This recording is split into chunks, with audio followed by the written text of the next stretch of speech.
What's going on YouTube? Crypto Night here with another video. Today is December the 2nd, 11:47 a.m.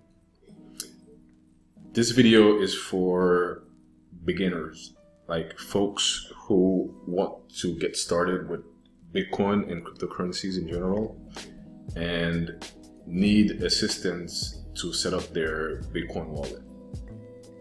So in this video, I'm going to walk you through step by step the steps that you need to take to create your free wallet and get it secured as well for protection. One prerequisite you're going to need for this video is a tool called LastPass.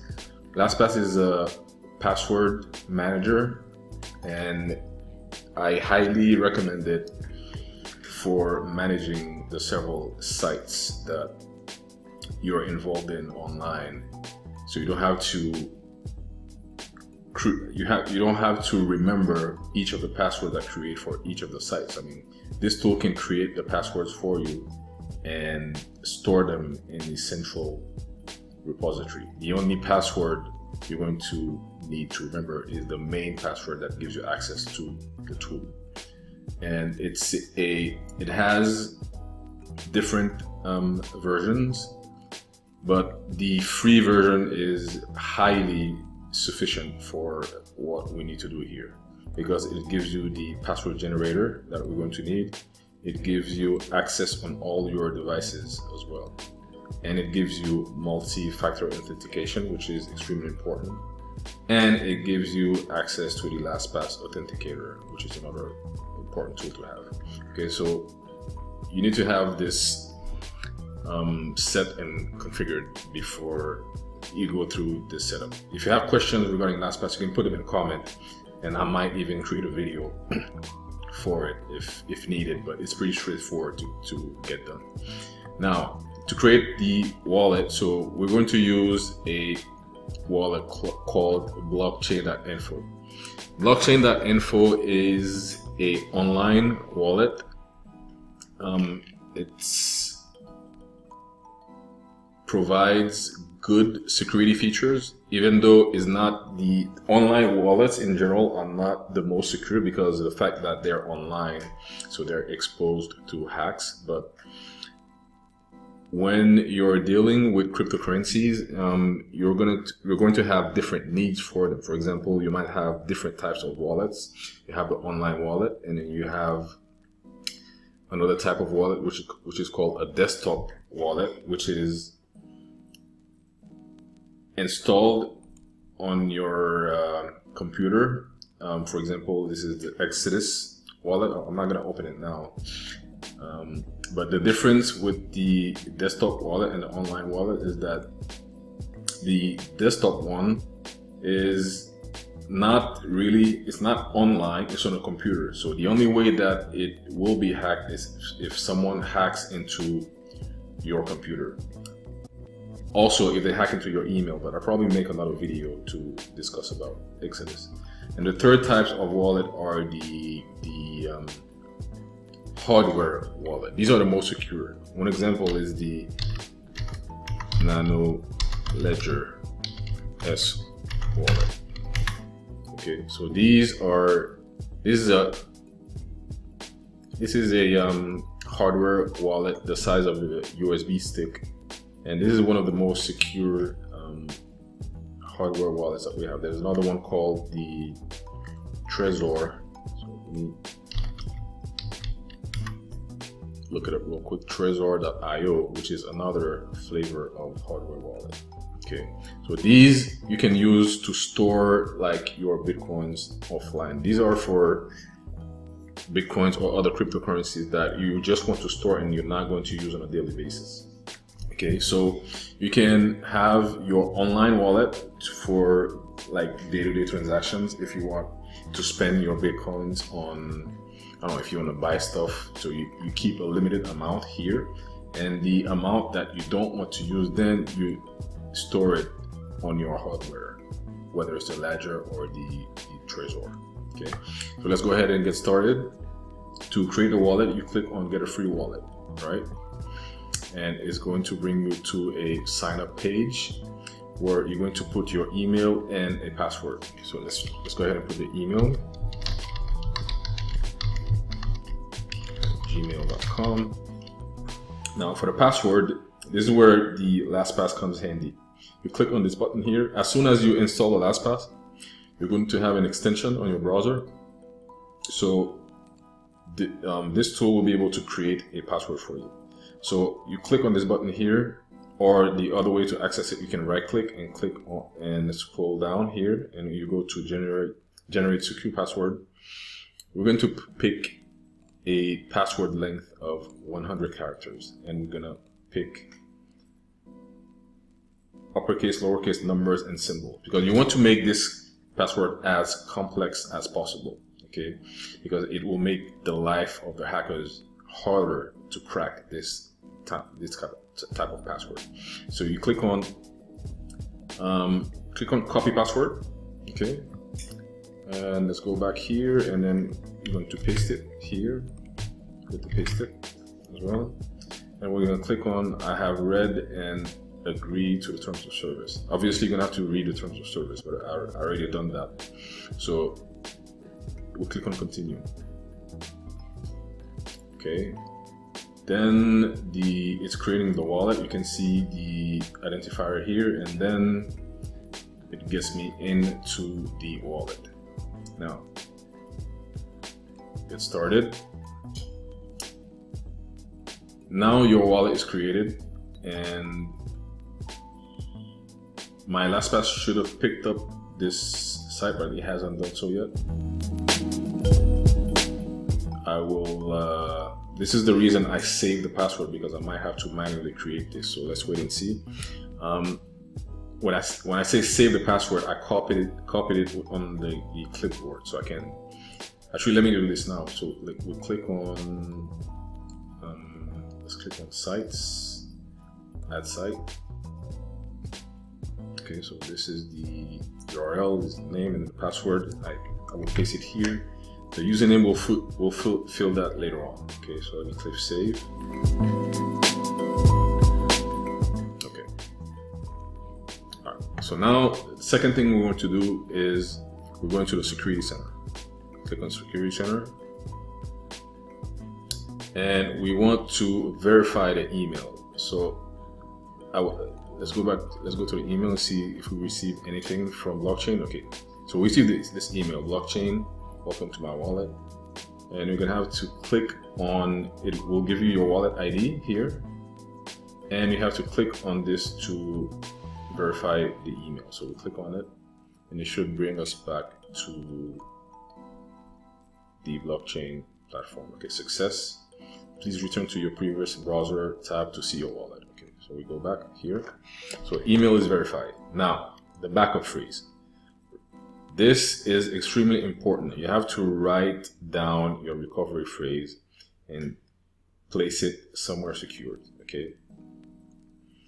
This backup phrase, you can use it like if something happens and then you lose access to your wallet, then you can use this backup phrase and restore it on a different wallet. Okay, so this is for your own security. So you need to back it up. To back it up, we click on backup phrase, and then this security tip is extremely important.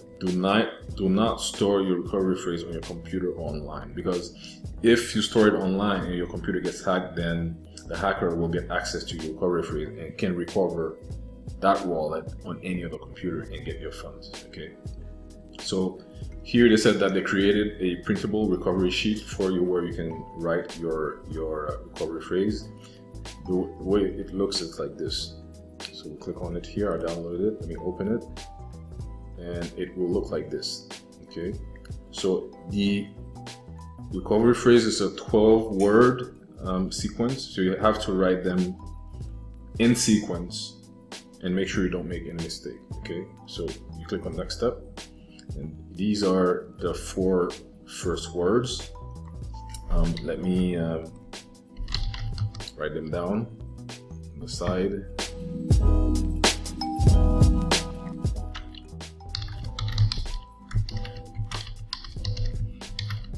Okay, and then we click on the next 4 words.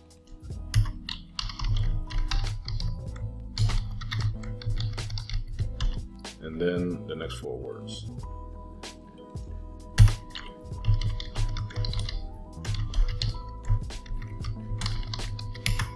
Okay, final step. Then you have to write, in order to verify that you have successfully backed up your recovery phrase, you need to write them in order. So it's going to ask you for 4 of them. The 6th word is this. The 3rd word is this. The 7th word is this. And the 5th word is this. Finish. Done. Then you have backed up your recovery phrase. Okay, now you need to create a password hint. Password hint.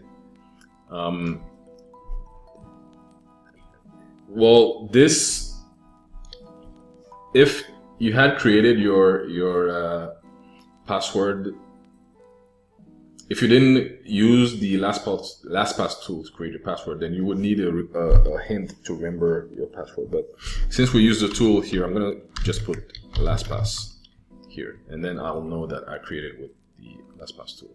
Okay, so level 1 is completed. Now we have to go to level 2. To prevent unauthorized access to your wallet, you need to link your mobile number. Okay.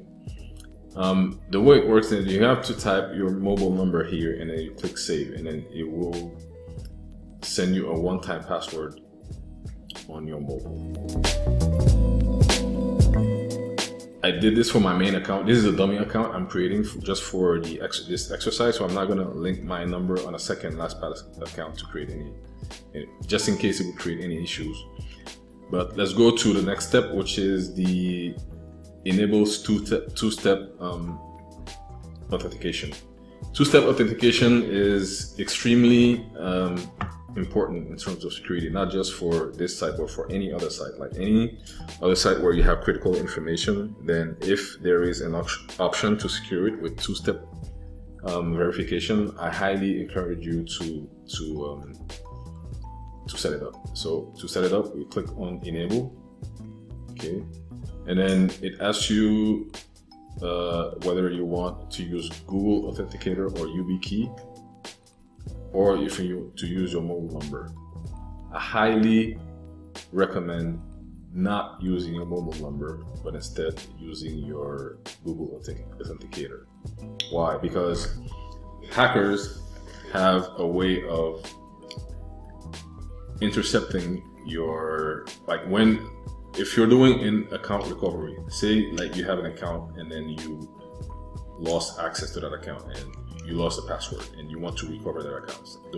So you go to a procedure called, like, you do a forgot password, and then what the company will do is they will send you a text message. If you had selected this option, it will send you a text message with a temporary password that you can use to unlock the password. Now, hackers have a way to intercept these messages, and this is a vulnerability on the SS7 exchange that the cellular companies use, and it's a well-known. You can Google it, you'll find it. So definitely not recommended to use mobile, so you have to use the Google Authenticator or YubiKey. Okay, so we click on that. Then what will happen is you will see this QR code that you would need to scan with your mobile. Now, a quick note about this: like, you can use the Google Authenticator app on your phone. I mean, you can download it whether on your Apple Store or your Google Marketplace, I think it's called. But the thing with Google Authenticator is I don't think you can back it up. So what happens is if you lose your phone, then you pretty much lose your Google Authenticator, and there's no way, I mean, I don't know of any other way that you can get these codes back so you can recover your account. This is why I recommend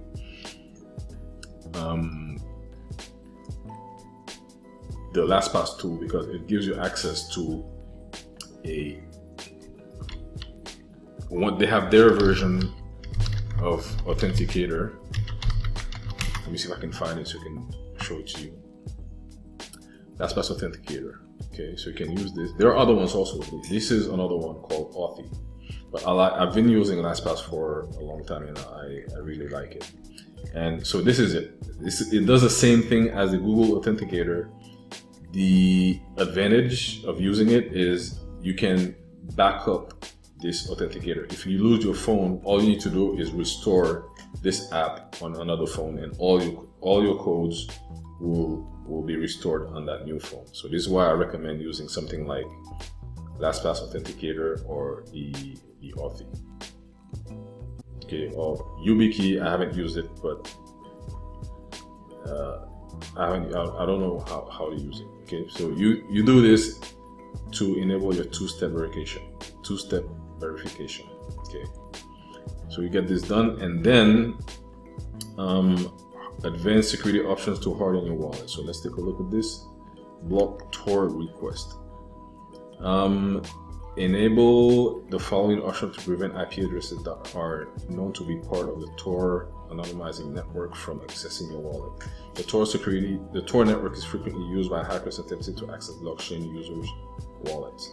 Okay, so you can set this one, and here you block any access from any IPs that are coming from the Tor network. Okay, so this is it.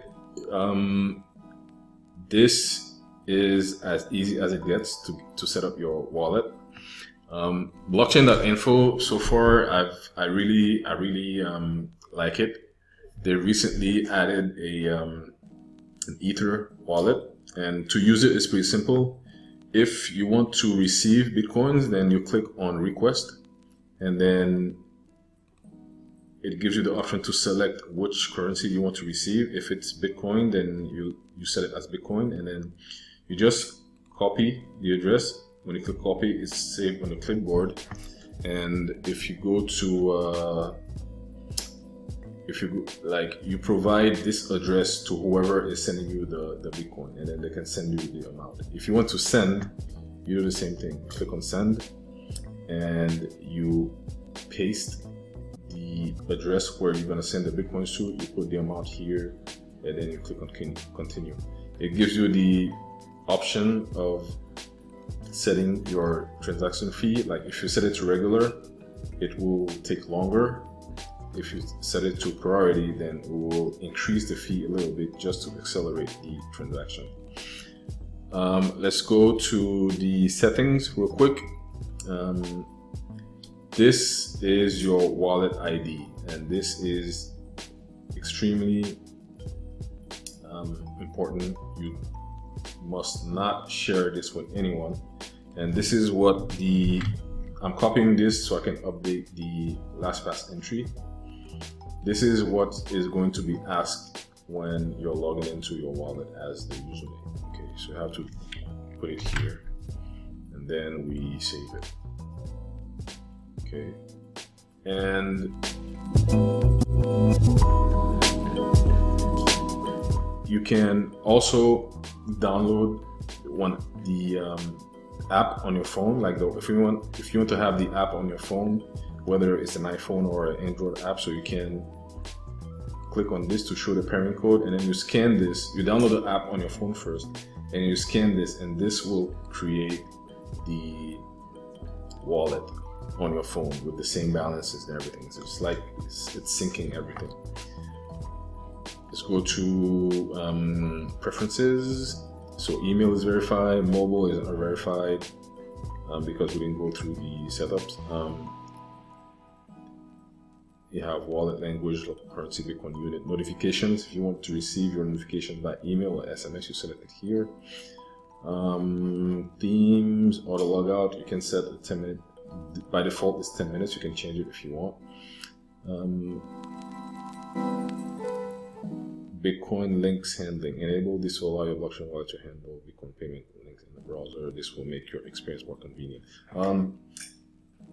So this will actually detect if you're browsing any page and it sees the Bitcoin address in there, then it will recognize it and will probably give you options to make transactions. I haven't used that, so I'm guessing this is what it is.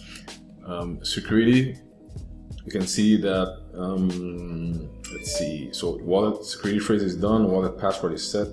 Password hint is stored. No problem. Secondary password. This you can also set. What it does is, if you want to, when you're spending your funds, you can set your wallet to ask you for a second password. Like if you're sending money to someone, and then when you click send, it will ask you for this second password to authorize the transaction. This is additional security. I did it on my main wallet. You can do it also. Make sure you don't forget this password. You have to write it down somewhere. Okay, you have to write it down somewhere. Two-step verification. I showed you how to do this already. Remember, two-step verification. Okay, this is enabled. And let's see, advanced settings. Let's see, activity login. Record wallet activity and display it in your activity feed. Yes, I recommend you do this. Login IP restriction. Only allow login from IP address in the whitelist. If you do not have a static IP, this may lock you out of the wallet. This you have to be careful with it, because if what it does is you allow a list of IP address to log in to your wallet. Now, if your IP address changes and you can't get back the IP that you originally configured here, then you might be locked out of your wallet. So you have to be careful with this. IP whitelist. Allow login without email authentication from the following list of IP addresses. I wouldn't set this up. So for advanced, I think this is fine. You just leave it like this. And then for, let's see, addresses. Good thing with blockchain is it allows you to create different addresses for different purposes. Okay, so by default you have the my Bitcoin wallet. Let's say you want to create an account for, let's say, to pay some bills. Okay, so you call it bills, and you click on creating. Okay, so now what it does is generates a second address where you can do transactions. If you go back to your dashboard, you can see that this second address is created right here, and you can choose to send from this new address or the default Bitcoin wallet, or even you can choose to receive funds to this particular address, and you can create as many as you want. Okay, so this is it, guys. This is how to set up your blockchain address. I hope this was useful. If you have any questions, you can post them below in the comment section, and I will see you in the next video.